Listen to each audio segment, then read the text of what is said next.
अंधश्रद्धा निर्मूलन समितीचे अध्यक्ष डॉक्टर नरेंद्र दाभोलकर यांच्या हत्या प्रकरणाचा निकाल पुणे सत्र न्यायालयाकडून जाहीर करण्यात आला।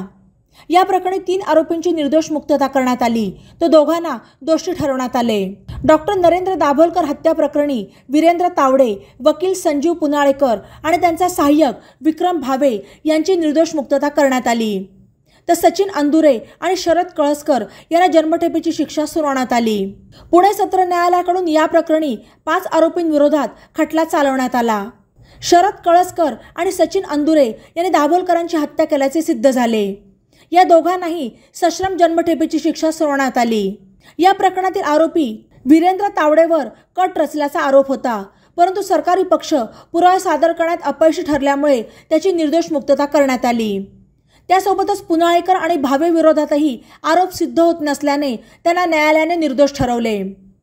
विशेष सत्र न्यायाधीश पी जाधव यांनी या प्रकरणाचा संपूर्ण निकाल जाहीर केला।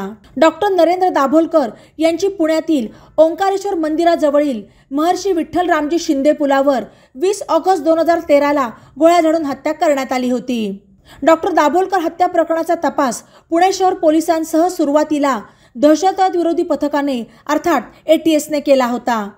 त्यानंतर याचा तपास केंद्रीय गुन्हे अन्वेषण विभागाकडे म्हणजेच CBI कडे सोपवण्यात आला।